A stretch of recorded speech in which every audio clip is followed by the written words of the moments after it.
Assalamualaikum warahmatullahi wabarakatuh.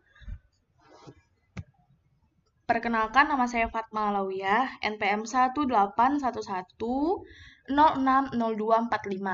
dari kelas Biologi I semester 5. Baiklah, di sini saya akan menjelaskan mengenai peran bioteknologi terhadap biogas. Nah, salah satu upaya pemanfaatan limbah peternakan adalah dengan memanfaatkannya untuk menghasilkan bahan bakar dengan menggunakan teknologi biogas. Nah, teknologi biogas ini sendiri sangat memberikan peluang bagi masyarakat yang memiliki usaha peternakan, baik individu maupun berkelompok, untuk memenuhi kebutuhan energi sehari-hari secara mandiri. Penerapan teknologi biogas pada daerah yang memiliki peternakan dapat memberikan keuntungan ekonomis apabila dilakukan perancangannya yang tepat dari segi teknis dan operasionalnya. Potensi biogas di Indonesia sendiri itu cukup melimpah, mengingat peternakan merupakan salah satu kegiatan ekonomi dalam kehidupan masyarakat pertanian. Hampir semua petani memiliki ternak antara lain sapi, kambing, dan ayam. Nah, jadi di sini bioteknologi sangat berperan terhadap biogas untuk mengurangi pencemaran lingkungan akibat kotoran dari limbah atau kotoran dari ternak tersebut. Selanjutnya di sini ada pengertian dari biogas. Biogas itu merupakan gas campuran metana, CH4, karbon dioksida, CO2, dan gas lainnya yang didapat dari hasil penguraian bahan organik seperti kotoran hewan, kotoran manusia, dan tumbuhan oleh bakteri metanogen.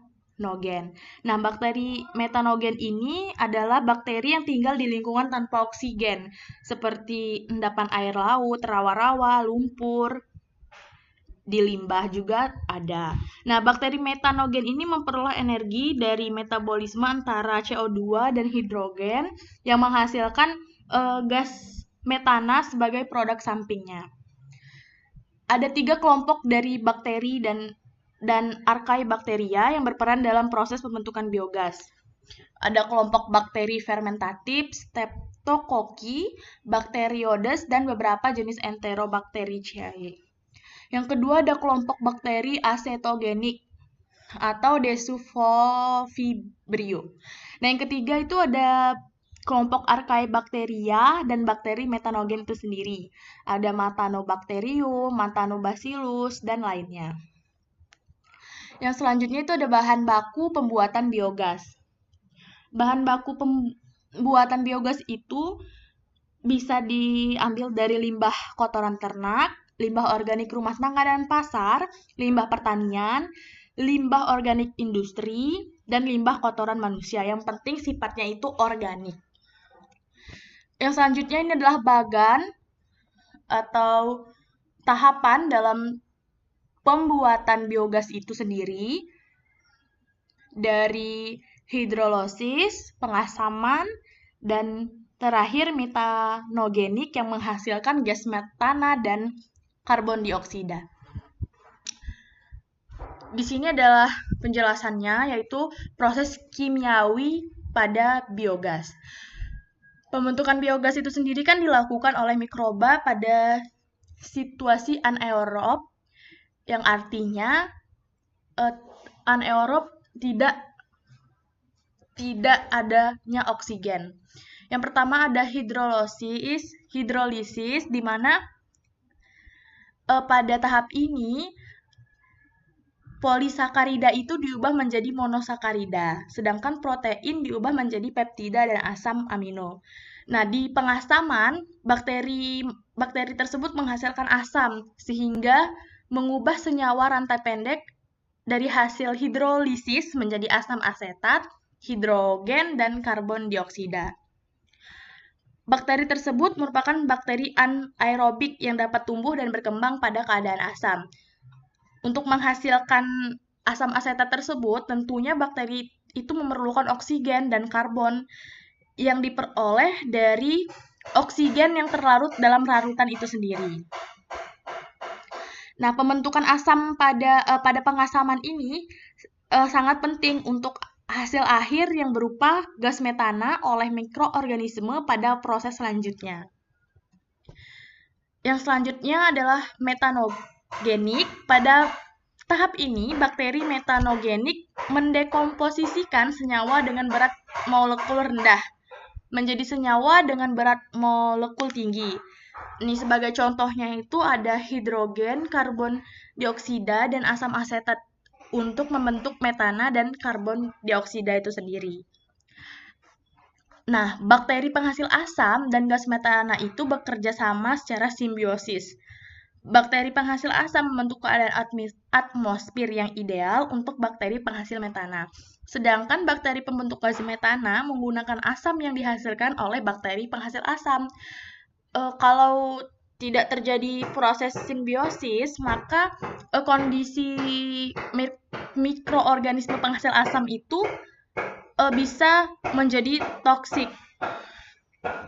Yang selanjutnya itu ada Archaebacteria metanogen secara alami dapat diperoleh dari berbagai sumber, seperti yang tadi sudah disebutkan, air bersih, endapan air laut, sapi, kambing, lumpur, dan kotoran. Nah, di sini ada beberapa faktor yang berpengaruh terhadap produksi biogas. Yang pertama adalah kondisi anaerob atau kedap udara. Jadi harus dipastikan untuk menghasilkan biogas dari proses fermentasi bahan organik oleh mikroorganisme anaerob itu, pengolahan instalasinya itu harus kedap udara. Selanjutnya adalah bahan baku. Bahan baku isian itu harus merupakan bahan organik yang terhindar dari bahan anorganik. Nah, bahkan isiannya itu harus 1:1. Contohnya bahan baku berbanding 1 dengan air. Selanjutnya adalah derajat keasaman atau pH. Derajat keasaman atau pH ini sangat berpengaruh terhadap kehidupan mikroorganisme. Nah, derajat keasaman yang optimum bagi kehidupan mikroorganisme itu berkisar dari 6,5 sampai 8. Selanjutnya ada temperatur. Produksi biogas akan menurun secara cepat akibat perubahan temperatur yang mendadak di dalam instalasi pengolahan biogas. Untuk menstabilkan itu, makanya temperatur instalasi biogas itu biasanya ada di dalam tanah. Yang selanjutnya adalah starter. Starter ini kan merupakan mikroorganisme perombak yang telah dijual, biasanya ada dan dijual komersil, dapat juga digunakan lumpur aktif atau cairan rumen dan sebagainya. Yang keenam itu ada pengadukan. Pengadukan dalam proses pembuatan biogas ini berfungsi untuk mengontrol pH, menjaga lingkungan agar tetap homogen. Nah, ini ada gambar dari proses pembuatan biogas. Dari kotoran sapi masuk ke bak pengaduk, lalu gasnya masuk atau disimpan di tangki digester ini atau penampungan gas. Lalu gas ini masuk ke pipa, bisa langsung digunakan untuk bahan bakar. Sedangkan buangannya ada pipa tersendiri yang bisa menjadi pupuk sebagai hasil sampingan atau produk sampingan dari proses biogas ini sendiri. Ini ada manfaat biogas, mengurangi penggunaan bahan bakar lain, menghasilkan pupuk organik berkualitas tinggi sebagai hasil sampingannya, menjadi metode pengolahan sampah yang baik